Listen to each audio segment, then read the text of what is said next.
여러분 안녕하세요. 행운의 신사주 풍수입니다.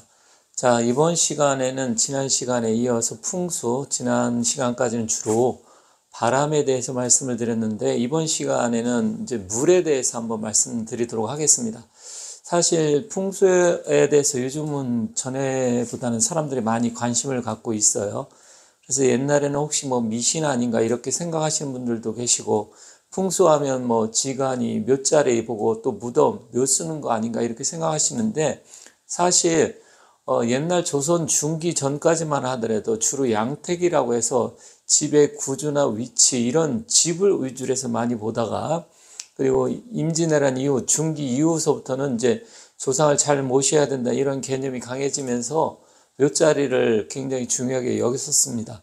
사실 하지만 묘자리가 됐던 집이 됐던 풍수의 기본 개념은 바람을 어떻게 좀 잘 감싸지고 그리고 나서 물을 어떻게 얻느냐 이게 중요합니다. 그리고 땅의 이치를 이제 어떻게 우리가 이제 아느냐 이게 중요한 건데, 사실 풍수하면 기본적으로 기본 이론을 알려고 하면 조금 힘들고 어렵지만 가장 중요한 것은 바람이 세지 않고 감싸지고 좀 아늑하면서 물이 좋은 자리를 얻는다 이 정도만 알고 있어서 풍수의 기본 개념에 거의 반 정도는 이해를 한 겁니다. 물론 구체적으로 물은 어떻게 돌아 나오고 또 주변의 산세는 어떻게 되고 또 주변에 물이 모여서 어디로 나가고 여러 가지 보는 게 있지만, 가장 중요한 것 중에 하나가 바로 이 득수라는 것은 바로 물을 어떻게 얻어서 어느 자리에 물이 들어오느냐 이게 제일 중요합니다. 그래서 풍수에서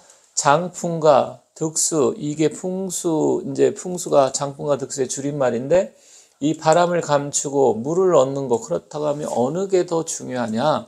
그러면 장풍은 차지고 득수 위상이라서 물 얻는 게 더 중요하다 이렇게 나와 있습니다. 그래서 가급적이면 풍수는 산도 중요하고 하지만 일단 물이 있어야 돼요. 그러면 요즘 같은 경우는 하천이 없고 다 복개를 했는데 물을 어떻게 봅니까? 그렇게 이제 궁금해 할 수 있는데, 사실 여러분들이 도로를 보면 이제 비가 오잖아요. 그럼 비가 오면 이 도로를 따라서 물길이 흘러가죠. 그래서 이 도로도 풍수에서는 하천으로 봅니다. 그래서 여러분들께서 아파트 단지라든지 아니면 우리 집 앞으로 물길이 도로를 따라서 어떻게 흘러가느냐 이것을 파악을 하면 돼요. 물론 요즘 같은 경우는 집 같은데 앞에 큰 이제 호수가 있다라든지 아니면 저수지 이런 게 있을 수도 있고, 서울 한강 같은 경우는 한강을 중심으로 해서 이제 양쪽에 집들 고급 주택, 고급 아파트 이런 게 많잖아요. 그래서 그것도 볼 수 있고요. 또 바다도 다 물로 볼 수 있지만 풍수의 개념은 너무 큰 물은 또 그다지 좋지가 않습니다. 그래서 집에서 보일 때 너무 그냥 바다가 온통 다 보인다라든지 아니면 큰 호수, 저수지가 다 보인다라든지 이것은 또 풍수에서는 그렇게 아주 높게 평가를 하지 않습니다.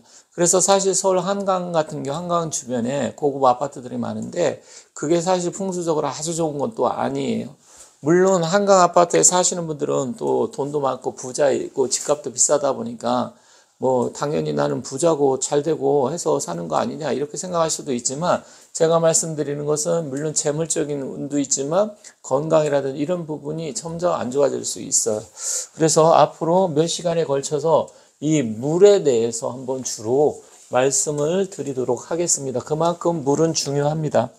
근데 이제 풍수에서 중요한 것은 두 가지, 특히 물을 두 가지로 나눌 수가 있는데, 하나는 기운적인 측면의 물하고요. 두 번째는 재물, 풍수에서 물은 또 재물로 보기 때문에 이 재물적인 측면으로 두 가지를 크게 나누어서 말씀드리겠습니다.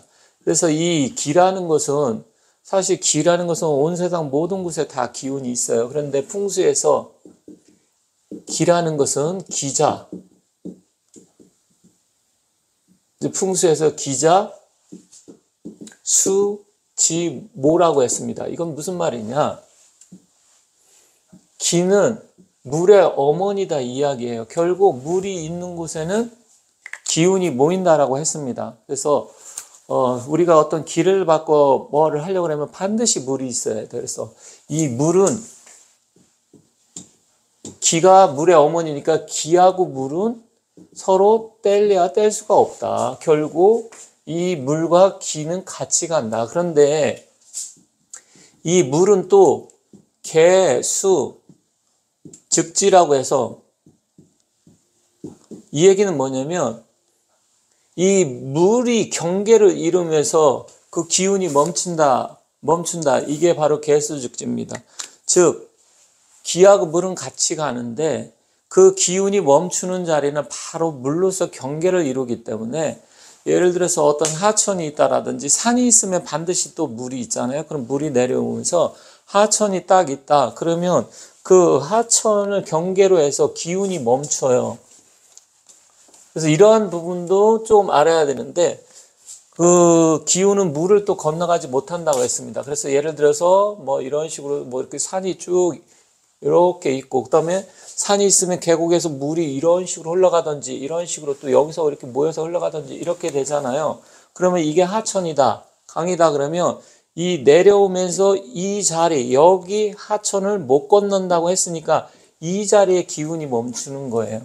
그래서 산이라든지 높은 데 있으면 어느 정도 내려서 완만한 자리에 물과 경계선을 이룬 자리에 기운이 굉장히 멈추게 됩니다. 물론 이것도 하천이 이렇게 해서 금성수, 금성구역을 이루어야 되는데 반대로 이렇게 해서 화살이 우리 있는 쪽, 만약에 이쪽에 집이 있다 이런 식으로 뭐 그럴 수도 있죠. 그렇다고 하면 이런 집 같은 경우는 일단은 화살이 날아와서 우리 집을 향해서 들이치는 형국이기 때문에 금성수, 금성구가 돼야 되는데 여기는 반궁수가 됩니다.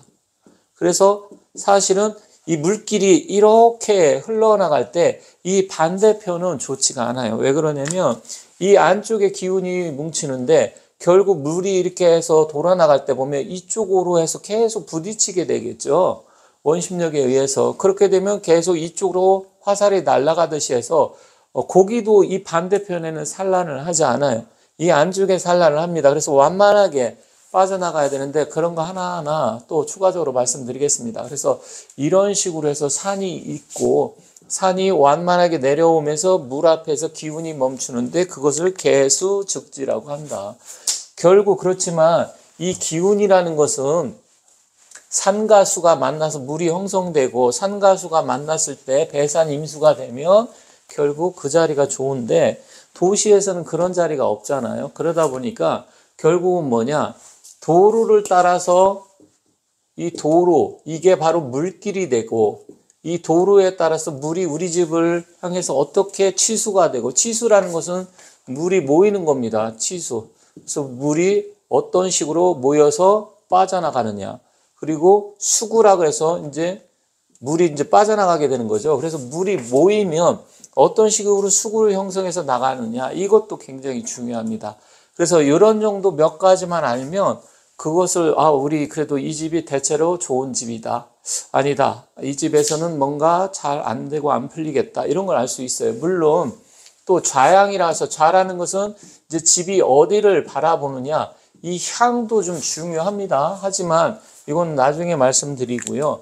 일단 물이 모여서 어떻게 빠져나가는지 이런 걸 봐야 됩니다. 왜 그러냐고는 앞서 말씀드렸죠.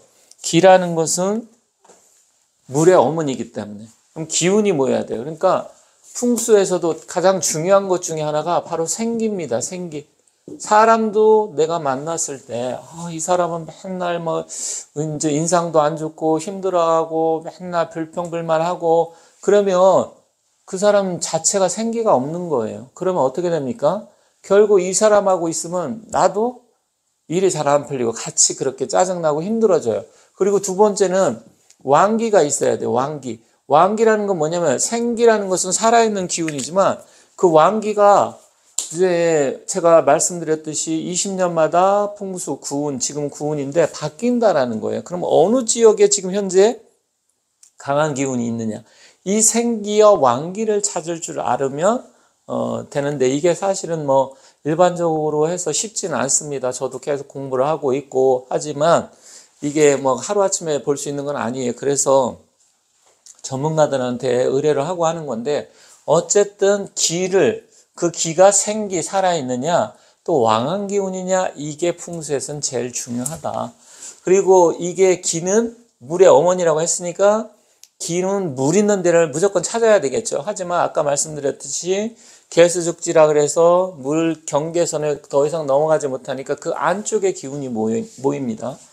그리고 두 번째로는 수간재물이라고 했습니다. 수간. 이제 한자는 제가 풍수할 때는 조금 많이 쓰는 편이에요. 이 풍수는 제가 공부를 해보니까 한자를 알면 훨씬 더 이해하기 편합니다. 물론 사주명리 같은 경우는 사실 뭐 그렇게 한자 많이 몰라도 알 수는 있는데, 풍수 같은 경우는 고전의 그 부분을 한자로 해서 딱 이렇게 보면 이게 의미가 금방 와닿기 때문에 제가 그래서 가급적이면 풍수할 때는 한자를 좀 쓰는 편인데, 어쨌든 이러한 부분이 있어요. 그래서 수간재물이라는 것은 물은 바로 재물을 관장한다. 물론 산도 중요합니다. 그런데 산은 산관 인정이라 했습니다. 산은 그 사람, 인물을 관장을 해요. 그래서 산에 대해서도 또 기회가 있으면 또 좀 말씀드리겠지만, 일단은 산보다는 도시에 사니까 물이 현재 더 중요해요. 그래서 이 수간재물에 물 좋으면 재물이 모인다 했어요. 왜 그러냐면 당연히 물 모이면 사람 모이게 되죠. 그럼 사람 모이면 당연히 돈이 돌잖아요. 그래서 결국은 이 재물제자에도 조개패자가 들어가지 않습니까? 조개패. 이게 사실은 옛날에 이 조개패 이게 돈으로 사용했습니다. 돈. 그러다 보니까 결국 이거는 물모인데, 그리고 세계 4대 문명도 결국 다 어디에? 강에서 우리가 아시다시피 학교 다닐 때 공부했잖아요. 이집트 문명은 나일강이고, 중국 황하 문명, 그리고 티그리스 유프라테스 문명이라든지, 또 하나가 갑자기 생각 안 나네요. 메소포타미아 문명인가요? 이렇게 해갖고 실질적으로 다 강가 위주로 해서 다 보면 결국 물이잖아요. 왜? 인간이든 짐승이든 결국은 물을 떠나서 살 수가 없다. 물이 그만큼 중요하다. 그래서 장풍은 차지고 득수가 위상이다. 이렇게 한 겁니다. 재물을 관장하기 때문에. 그래서 앞으로는 또 이 재물을 관장하는데, 그럼 어떤 식으로 물이 돌아나가고 어떻게 해야 되는지 그런 부분을 또 차차 말씀드리도록 하겠습니다. 그래서 오늘은 기본 개념으로 풍수에서 물이 왜 중요하고 또 물 있는 곳에 왜 기운이 모이는지 이런 부분을 말씀드렸고요. 다음 영상에서는 그러면 좀 어떤 식으로 물이 모여 나가고 들어와야 좋은지 그런 부분 말씀드리겠습니다. 감사합니다.